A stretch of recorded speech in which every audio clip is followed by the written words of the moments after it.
to have you with us here today. I apologize about Jim Bell, usually very reliable. He's in Korea, who knows, but we have not been able to get him today, and I had spoken to him yesterday via text for 5 o'clock today, and he always comes on, so hopefully something occurred there.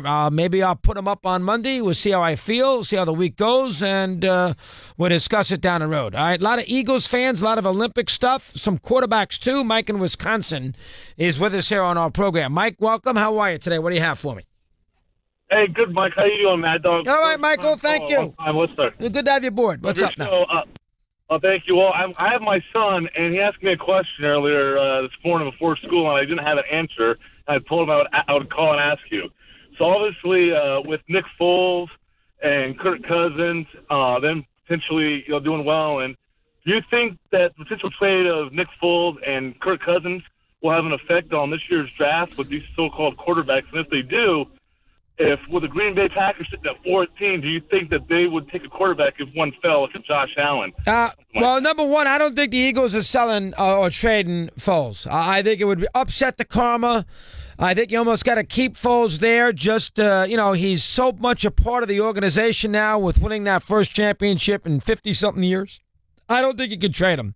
I think just karma doesn't read right. Plus, you need him anyway because who knows on Wentz's injury, and he's a great backup, and he's also cheap. And he's got that kind of personality that Foles is not going to be a pain in the neck. He's not like Brady, where the whole world is football. He almost retired. He can almost do without it. So from that perspective, I don't think Foles, Mike, will get in the way and start moaning and groaning about playing time. I think he'll know his role. He might get a little uncomfortable once we get middle of the year, and then maybe next year, the year after, he'll want to get out. But this first year, he'll be satisfied, I think, with being a backup quarterback. So he won't be traded. Cousins will go somewhere, and I don't think it's going to be the Browns. I don't think it's going to be Jacksonville. I don't think it's going to be the Giants. And, I don't think it's going to be Browns, Giants, Buffalo. I don't think so. I think Denver's possible. I wouldn't rule out Arizona. But I don't think the Packers at 14, if you figure that Allen and Darnold are going to go, or Rosen and Darnold are going to go early, and I'll still think that until the Browns show me otherwise, I don't think that Allen will be there at 14, especially with Wentz being good. I think teams will not be afraid as much about the competition level because Wentz, showed at North Dakota State that you can win. So I don't think it's a question. I think that helps Allen. So I think if he does a good job and scores well in the combine, he will go before 14, which means the Packers won't get a chance to get him. Rich in Massachusetts, Mad Dog Unleashed. Richard, good afternoon. How are you today? Good. How are you? Fine, Rich. Nice to talk. What's on your mind now? Well, a couple of things. First of all, a couple of years back, I took my son to this event with Bob Ryan and Kevin Mannix.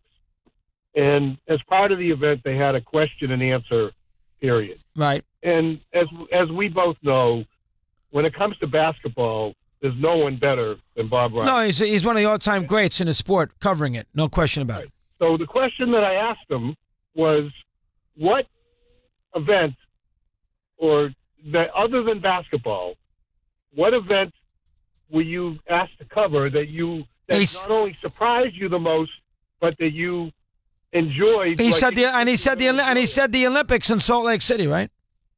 Right, but more than that, and I can't remember the exact event, but it wasn't like the downhill or the figure. It was maybe cross country. It was an event that was not one of the biggies, and which I found interesting as well. Yeah, I've asked Bob about that, and I find that puzzling for a huge sports fan because and I haven't covered the events that he's covered, but yep. the Olympics to me would not be something that I would be drawn to cover as a sports fan. Now, I talk, not write. It's a little different, but yep. The NBA Finals, the NHL Stanley Cup, the World Series, Super Bowls, playoff games, tennis matches, golf tournaments, all I have done, right. And I have never done an Olympics, but it doesn't interest me. And for Bob, who's a great sports fan, one of the great sports fans I've ever met, who doesn't love football, by the way, but still a great sports fan, he loves the Olympics, which does nothing for me. So I'm surprised by that. Go ahead. Next. Okay, so now the other, and just quickly, I want to tell you about like what you were talking about with the all-time great Philadelphia thing. But just as an aside, he's a huge baseball fan, by the way. Oh, Bob loves baseball. I know that. Yes, he does. Yeah. All right. That being said, so you were talking about the 5 greatest. So that made me think of, I don't know if you saw it or not, but in Sunday's Globe, Ryan wrote an article about like Brady being the GOAT, and he talked about Boston having like the greatest collection of quote GOATs of all time. Well, they have Bird and Russell, they have Brady, they have Ted Williams, they have Bobby Orr. I mean, they got a lot of guys. You're right. And it was those 5.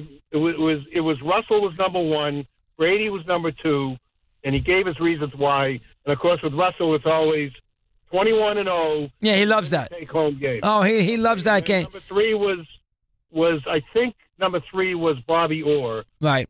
4 and 5 were Williams and Bird, and then it was Havlicek, Bork, Big Poppy, which surprised me, Yastrzemski, and Cousy. Yeah, see, the problem that Boston has, now Bob might think Boston's better than anybody else.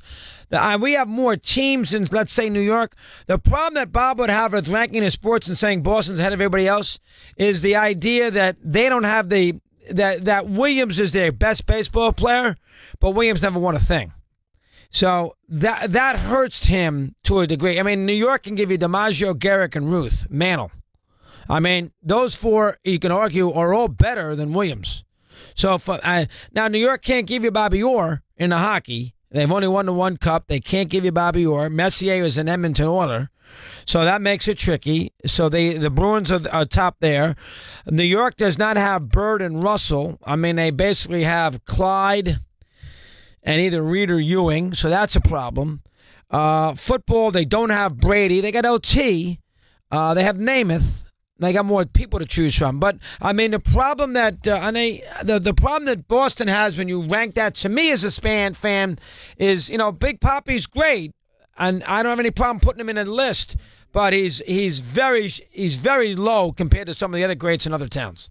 I mean, look at look at the Giants, for instance. And he's not Willie Mays or McCovey or Juan Marichal. I mean, I don't know if I put Poppy over those guys. And that's a one-sport baseball deal. So it's you could do that with all the cities. It's good. Sam in Philadelphia is on Mad Dog Unleashed. Sammy, good afternoon. How are you today? Hey, Dog. How you doing? Just fine, Sam. Things. I was 12 years old in 1980, and just to give you some background, the Spectrum never had about 18,000 capacity. Right. Sixers never had a strong season ticket base. The thing about that game was they depended on walk-ups to help those playoff sales boost the numbers, and that game was on Easter Sunday, and it was the fans were down on them that year. Starting in '77, they lost to Walton, and that was an unexpected Game 7.